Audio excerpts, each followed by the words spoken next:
کیا کسی شاعر نے کہا تھا کہ تجھے کن پھولوں میں ہم کفن دیں، تو جدا ہی ایسے موسموں میں ہوا جب درختوں کے ہاتھ پھولوں سے خالی تھے۔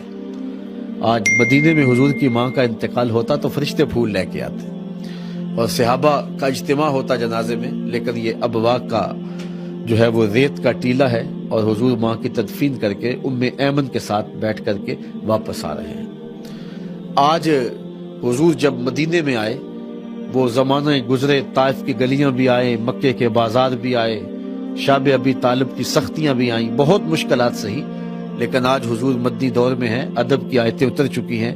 حکم ہے خبردار میرے نبی کی آواز سے آواز بھی اونچی نہ کرنا، عمل ضائع کر دیں گے اور تمہیں پتہ بھی نہیں چلنے دیں گے۔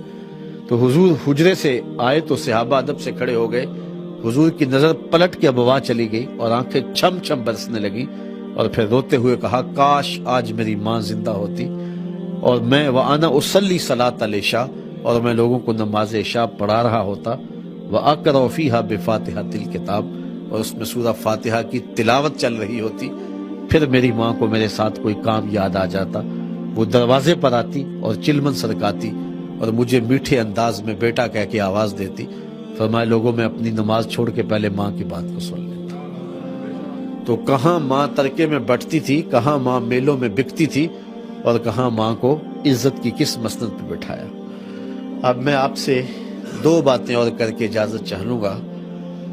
جب ماں کی عزت نہیں تھی، جب بیٹی ذبح کر دی جاتی یا زندہ درگور کر دی جاتی، اور جب بہن کی توقیر نہیں تھی، تو پھر بیوی کا کیا حال ہوتا ہوگا؟ یعنی جب ان رشتوں کا، جو خونی رشتے ہیں، جب ان کا تقدس بھی نہیں تھا، تو پھر بیوی کے ساتھ کیا سلوک کرتے ہوں گے؟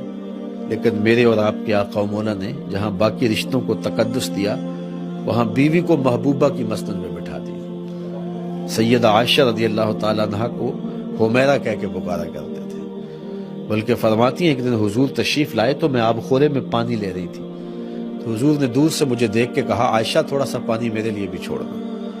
تو میں نے پانی چھوڑ دیا تو حضور نے میرے ہاتھ سے پانی لیا، پینے لگے تو پھر رک گئے، پھر میری جانب دیکھ کے کہا عائشہ ذرا بتانا تم نے ہونٹ کہاں لگائے تھے؟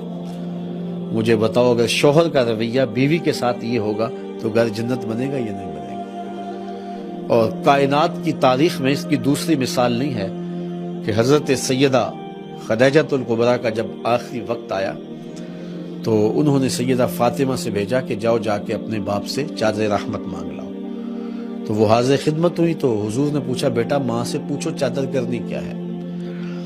تو حضرت فاطمہ پوچھنے آئی تو حضور بھی پیچھے آگے۔ سیدہ خدیجہ کا بدن بخار سے تپ رہا تھا، آخری وقت تھا، تو انہوں نے کہا حضور میں نے چادر اس لیے منگوائی ہے کہ مجھے لگتا ہے کہ یہ بیماری سے میں جان بر نہیں ہو سکوں گی، میں نے چادر اس لیے طلب کی ہے کہ اس چادر سے مجھے کفن دیا جائے۔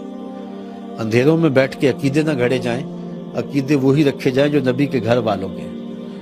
سیدہ خدیجہ کا عقیدہ ہے حضور کے بدن سے چھوئی ہوئی چادر کفن کے لیے مل جائے تو بخشش کی ضمانت ہے۔ تو کہا کہ حضور میں نے اس لیے چادر مانگی۔ پھر سنو حضور نے کیا کہا، آنکھیں چھم چھم برسنے لگی اور حضور نے فرمایا خدیجہ تو چادر مانگی ہے، لو اردت جلدی لآتیتک، اگر تو میری جلد بھی مانگتی تو میں وہ بھی اتار کے دے دیتا۔ کوئی لاؤ تو صحیح جو ہے وہ کوئی ایسی